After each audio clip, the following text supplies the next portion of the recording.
Well, this is going to be a treat. I've known Michael for a long time. He's one of the best entrepreneurs I've ever witnessed.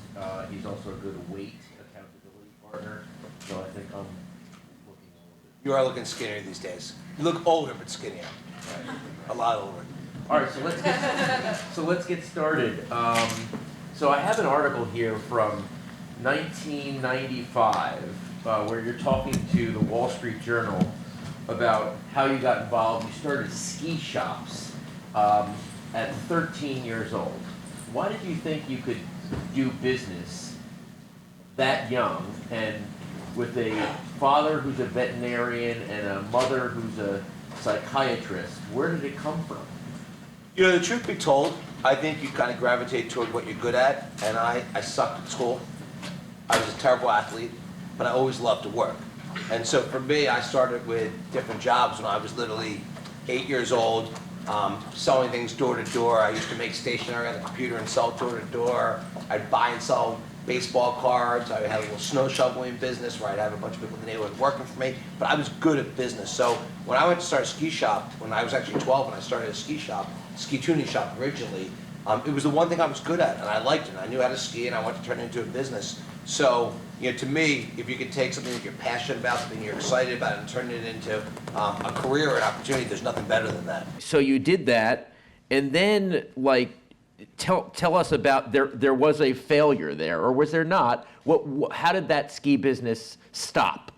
Yeah, so, you know, if you kind of go through it's almost embarrassing to admit now because I'm 47, so I've been in business, you know, really, I opened my first ski shop when I was 12, but I started working when I was 8. It's been like Long time. a long time. I'm aging myself. I feel like it was like prehistoric days. But I've had so many failures in my business career, and generally each failure has led to my next success. But my first, I think, epic failure was when I was 16, and I had opened a retail ski store about 10 minutes from where I grew up in Lafayette Hill, suburban Philadelphia.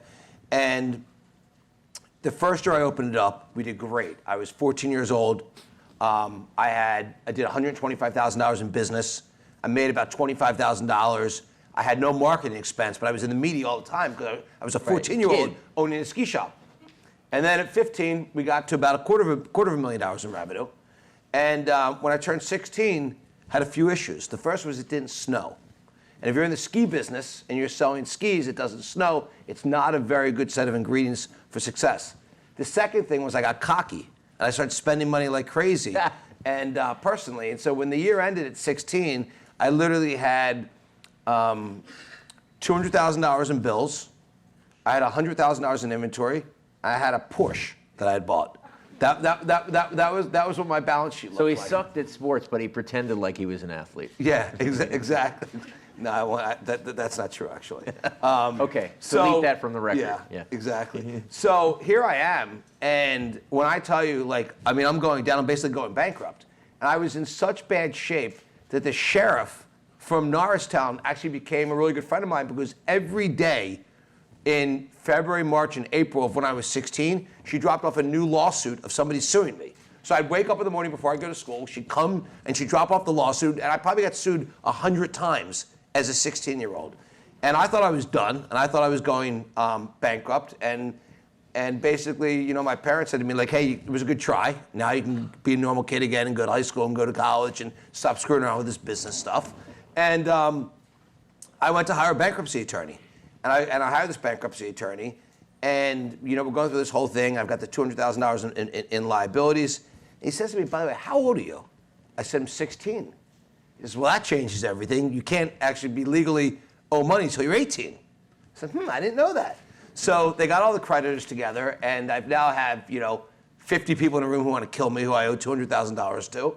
And, you know, everyone's kind of growling at me. And they said, but by the way, you know, Mr. Rubin is actually not Mr. He's actually 16 years old.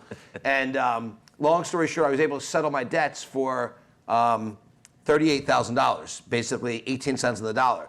And I grew up in a very middle-class family. I went to my dad and said, it was the first time I'd ever asked to borrow any money as I was building the business. And I said, can I borrow $38,000? He said, you can borrow $38,000 so long as you agree to go to college and give up this business thing. And so I took the $38,000, And then a few weeks later, we had another little accident. And the little accident that followed was there was another ski shop that went bankrupt that had $200,000 of inventory, and it got auctioned off for $13,000. And you bought it with. And I bought it. The only problem is I had no ability to pay for it.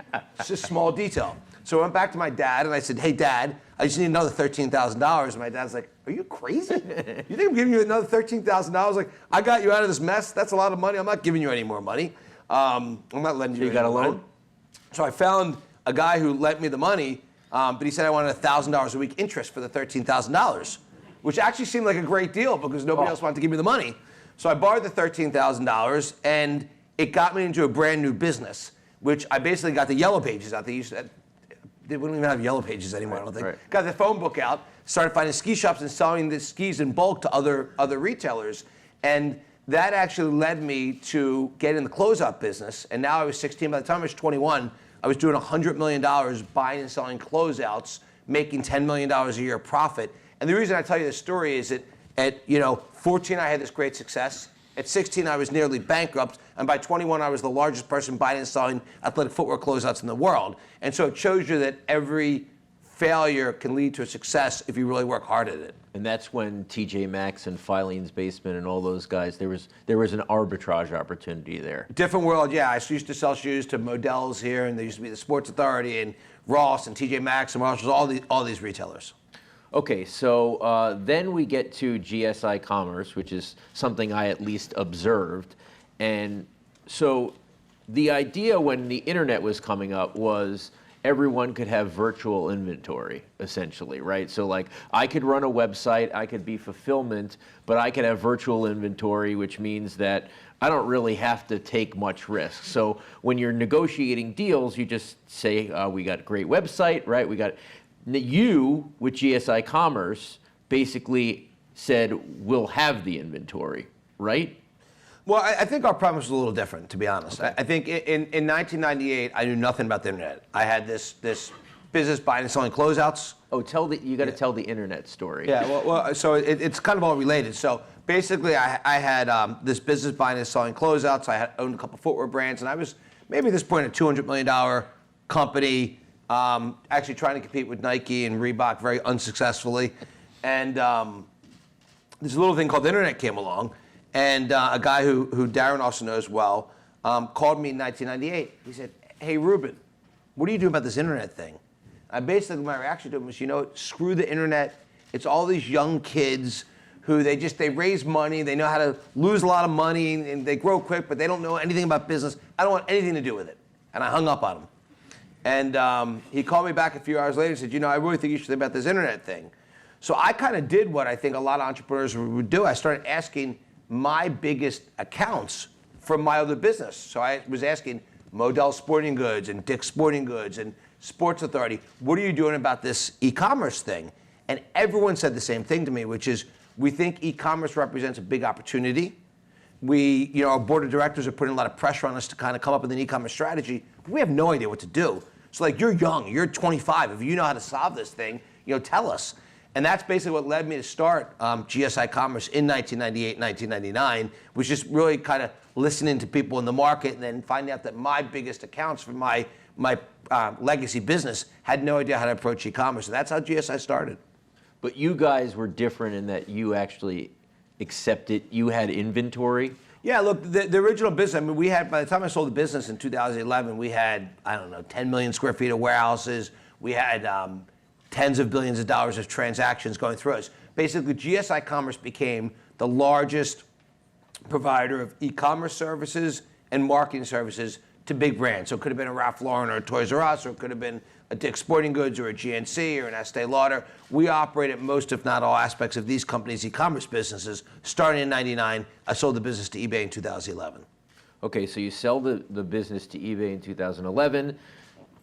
They basically say we have a lot of people who collect sports memorabilia, or sports is a big part of eBay, but so we don't want the Fanatics part of it? Yeah, so eBay bought the company because they looked at, and it was a very sound strategy. eBay looked and said, look, there's this little company in Seattle called Amazon, and eBay wasn't competing with Amazon as well as they wanted to. So they said they want to take all of the big retailers that we had, all the big brands that we had, and get them into the eBay marketplace to make it more competitive with Amazon.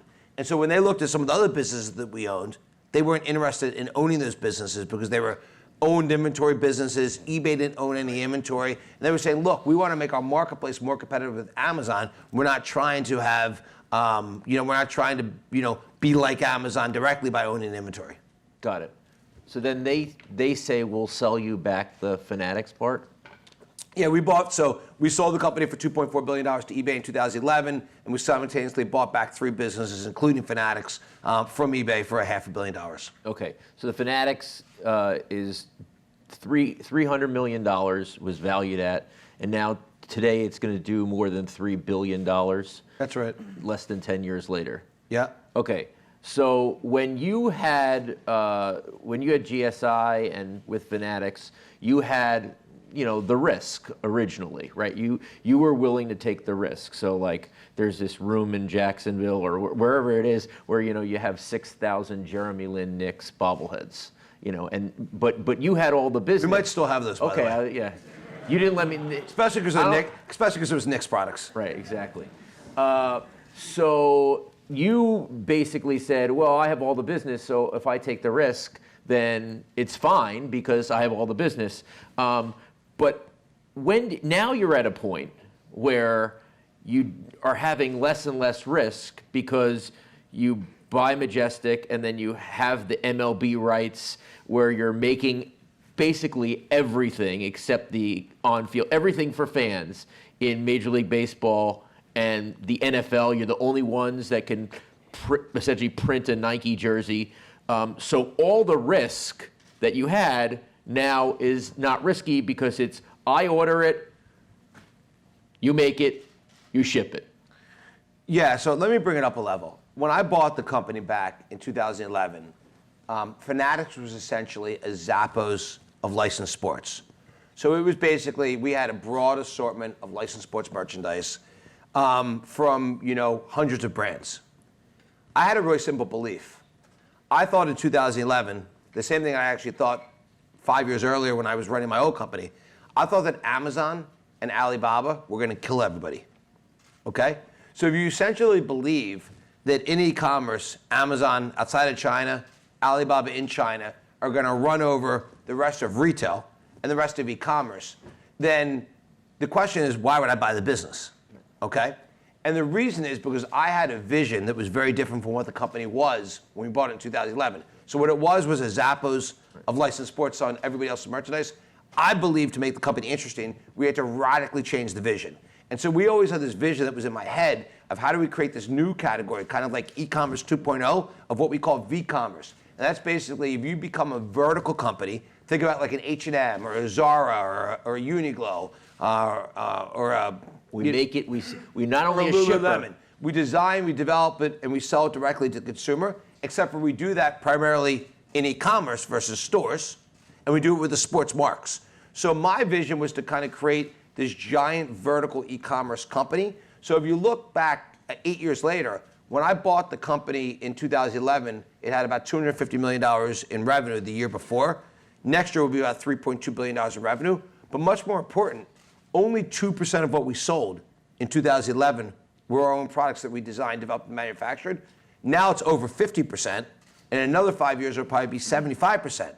And then we also work with this incredible vendor network of other products, but we don't sell products that you can buy that are commonly available at other pure play e-commerce companies like an Amazon or an Alibaba. So when you go to Fanatics, which includes the NFL shop, the NBA store, Major League Baseball store, hundreds of individual colleges, hundreds of individual teams, the merchandise that we sell is basically proprietary to us, and it's unique and it's differentiated. So my belief was always the only way to win against Amazon and Alibaba is to be completely differentiated, and that's what we did. We changed the business from something that wasn't differentiated to something that's highly differentiated today.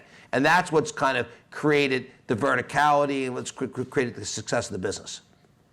Now, Fanatics as a brand, the way I see it was most people, the brand gets bigger and bigger and they know the brand first before they buy something.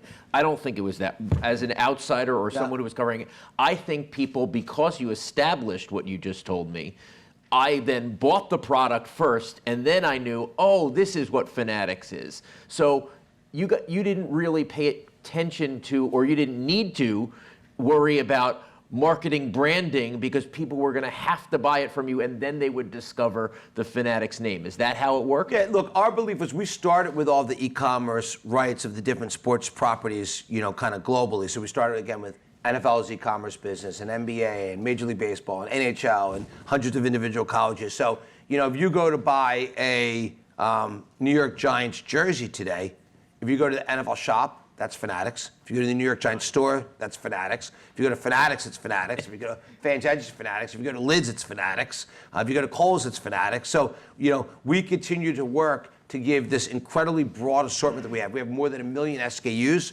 and we syndicate it to, most big retail partners so that they can best service their fan.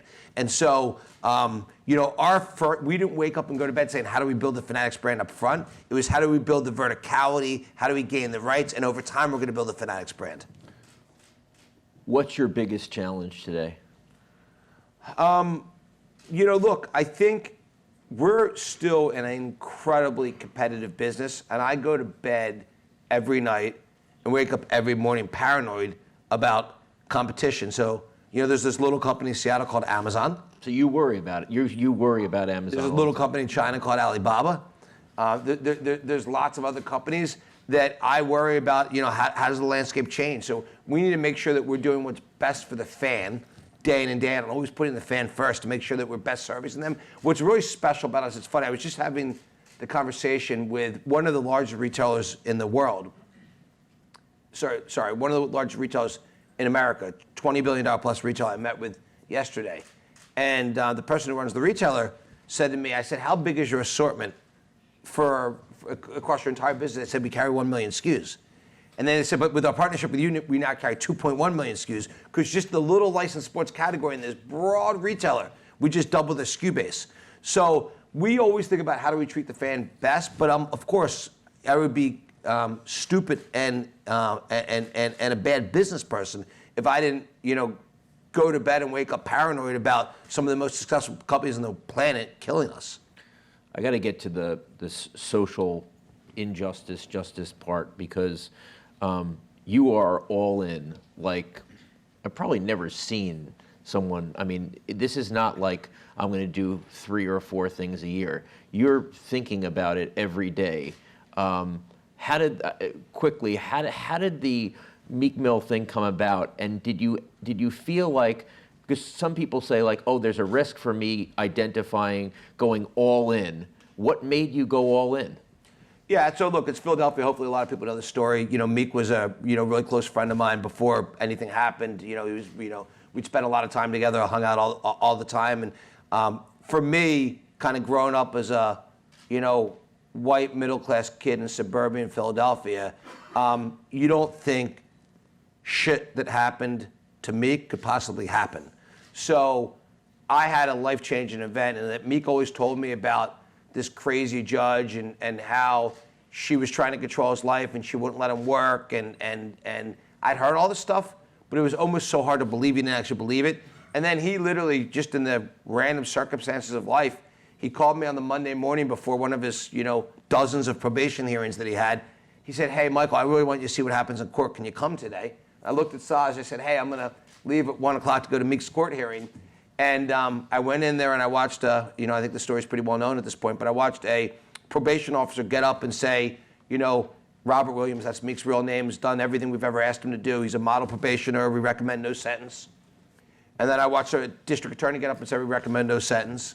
And Meek was the judge brought him in for a probation violation because he popped a wheelie on a motorcycle, and he got a traffic ticket for it. And then he'd broken up a fight in an airport, and also, there were no charges in either situation. And so I looked at Meek, I said, you're good, there's no chance that anything's happening, because that's the world I come from. The world works rationally. And then the judge, 10 minutes later, sent him to state prison for 2 to 4 years.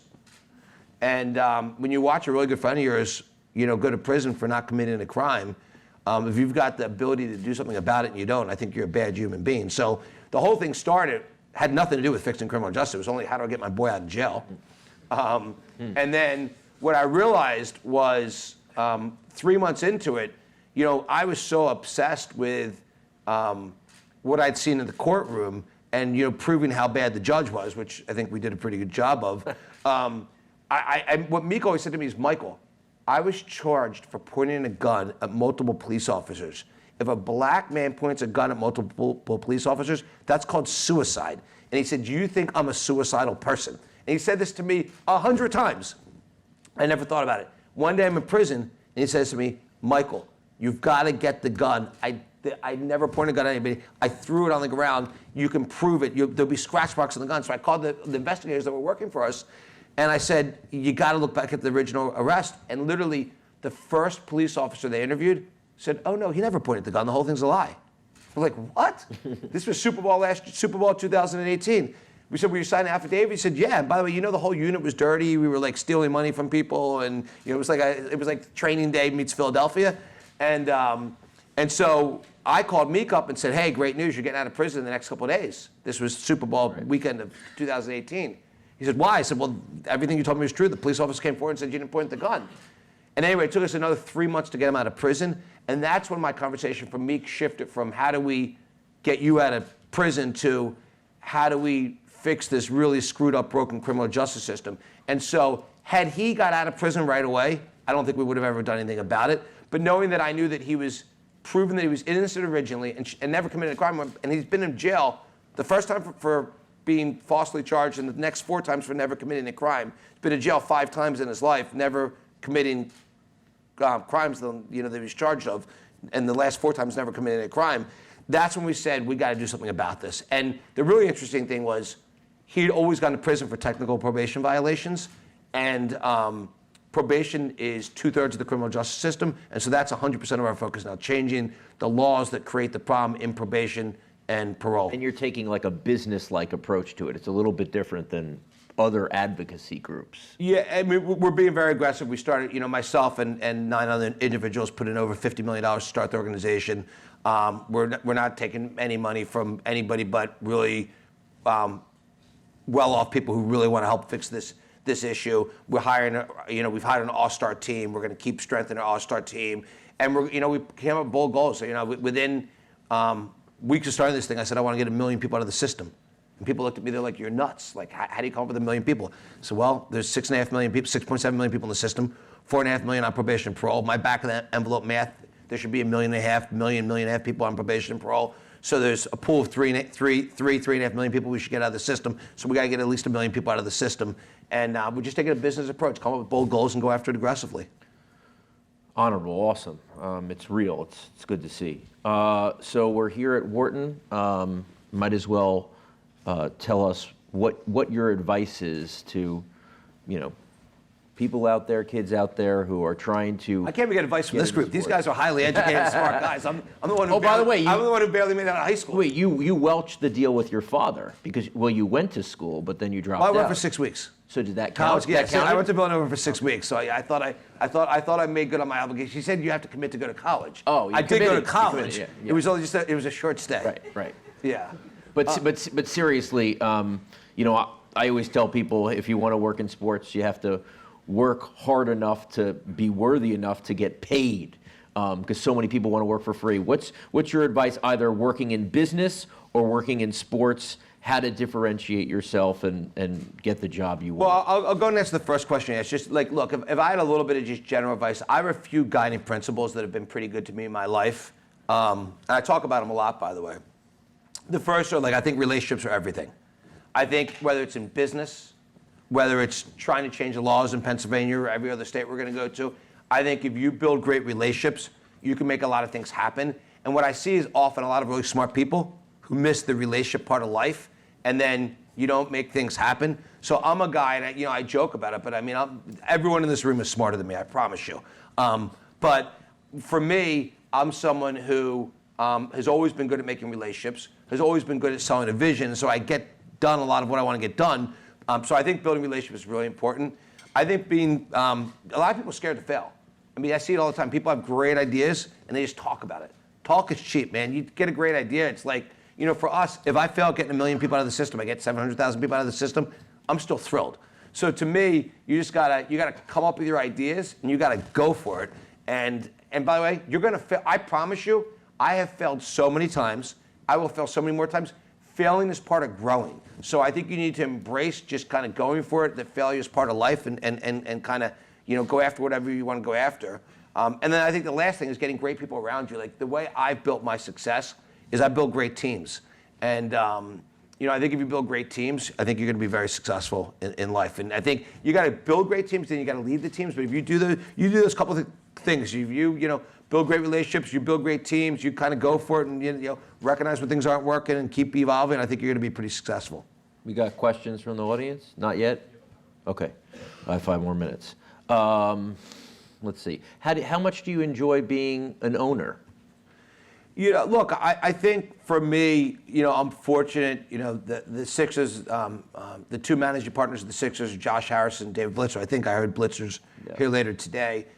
Both terrific guys who have put together, they had great vision when they bought the team 8 years ago and have done a great job building it.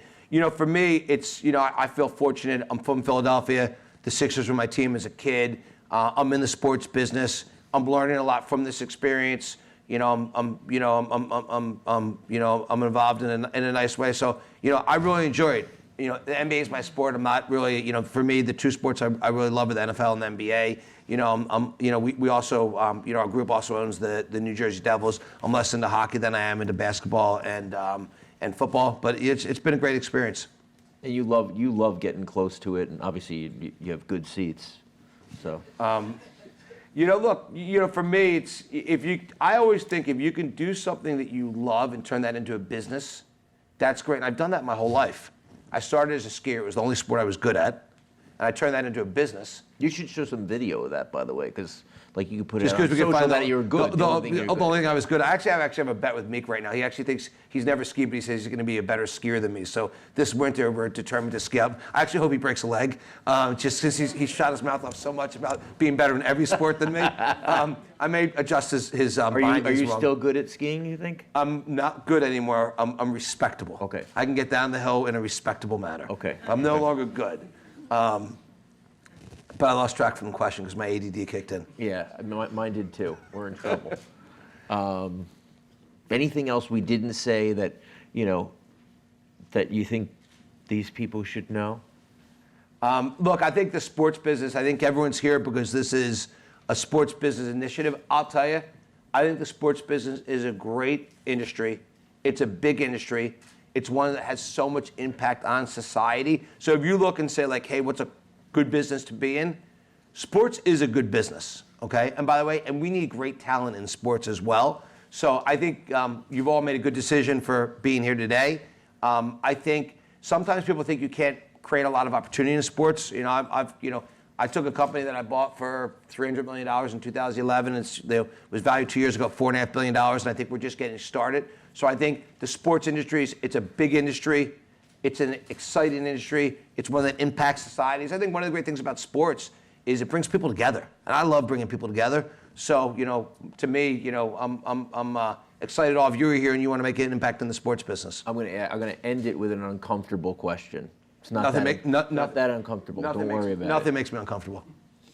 So people here have spent money on business school, and 10 years ago, it was said, well, you're not going to go into sports because it's going to lower the average of what I spent, but that's changed now because of the Ivy League educated guys that have gone to business school who are running teams. So what do you say to people who say, oh, it's easier to get the $180,000, $220,000 job out of business school versus go with my passion in sports and figure out how to make it?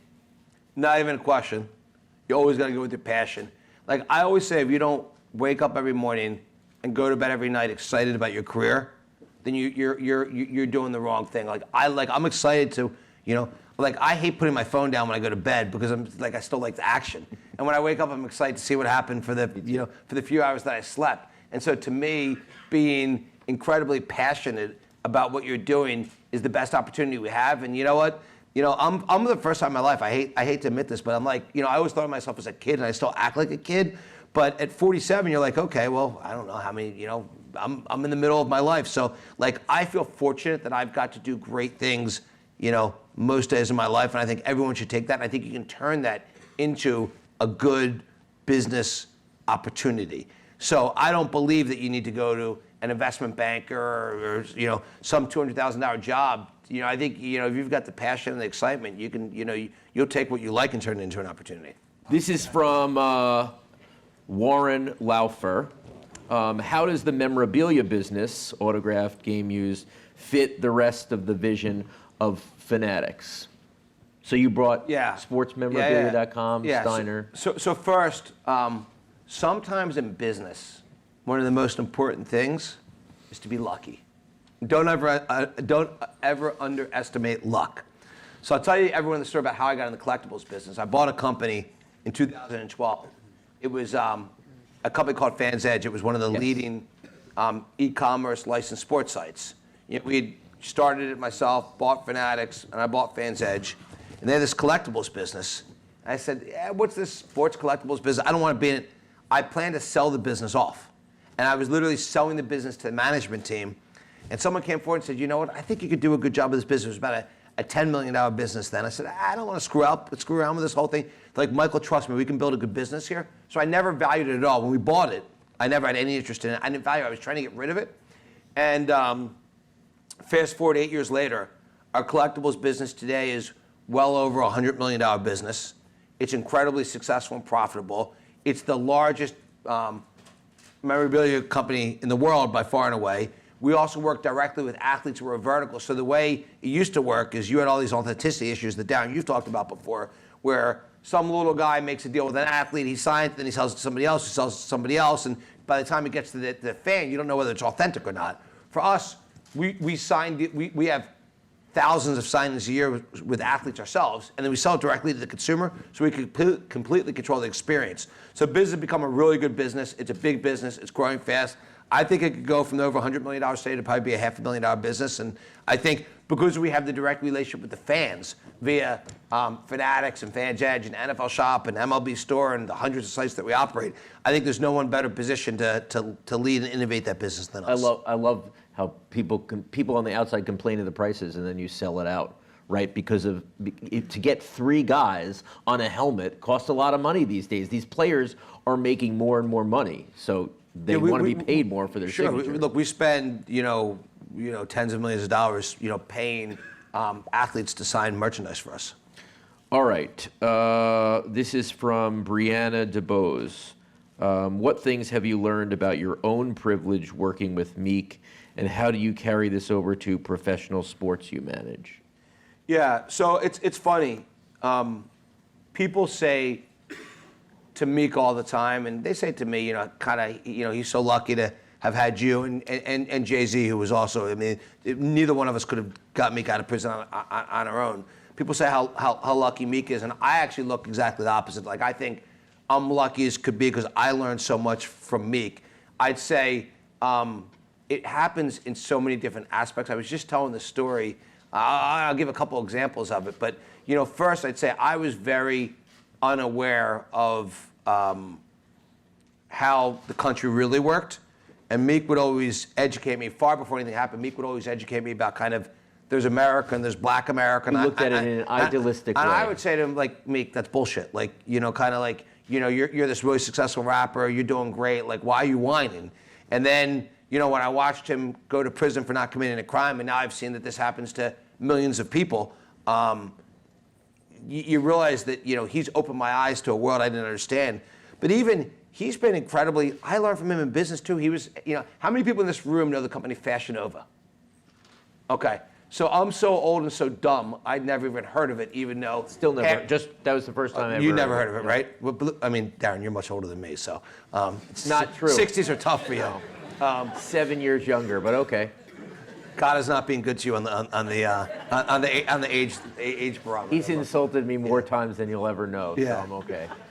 So Meek calls me up, a couple months ago. He's like, hey, I've become, buddies with this guy, Fashion Nova, this guy who owns Fashion Nova. You got to see the business. And by the way, this kid's building an incredible business, a multi-billion-dollar business, and he's built it based on an influencer program in social media, and like I didn't even know what the company is, and now it's another incredibly successful vertical e-commerce company that I learned about from Meek. Meek called me up, by the way. Meek called me up and That you probably should have known about, right? of course I should have heard about it. And by the way, I went and asked everyone in my company. No one else had heard about it because we're all like guys that are, the company's been around for 20 years, so everyone's got older. They're not kind of on the kind of. About I asked my daughter, she's like, Dad, of course I know what it is. Are you an idiot?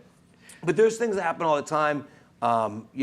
Meek came to me with a collaboration that he thought we should do together. That we're actually thinking about doing with he came to me and said, like, Michael, Off-White, when I wear Off-White, sneakers like crazy, I wear them most days. But Meek's like, this brand's incredibly hot. You should work with Off-White in the licensed sports business. So, we learn from each other. Just the conversations are good. Like, I mean, it used to, the only thing that's changed in our relationship is up until he went to prison, we used to only have fun together. And now it's, it's kind of a combination of both. But, we learn from each other every day. Interest in becoming a majority owner of a team? The way I look at it is I'm building a really, Fanatics is a monster business. It's, $3.2 billion revenue business. It's one of the most exciting companies, globally in the sports industry, everywhere. I'm having a great time building it. I think, is it something that I would do for the right situation over time? Absolutely. Is it something that I'm waking up and going to bed thinking about? No. It's if you have the right opportunity presents itself, I'm all in. And if it doesn't, I'm completely, comfortable, and I'm having I've got great partners, and Josh Harris and David Blitzer, who are the managing partners of the Sixers. Great partnership. Love being part of the Sixers, and again, it's situational. All right, last question. I've told you got to get on social media for years. Yeah. Is that true? Is that true? You did tell me to get on social media for as long as I've known you. Yes. Okay. But you recently really went all in, maybe like a year and a half ago? Well, I'd say I didn't go on it until May of 2018. And I was just harassed by everybody around me for a while. And I just, I'm not a meaningful person to you. You were not a meaningful voice in the harassment. So I went on about a year and a half ago. I'll tell you, for me, it's been great.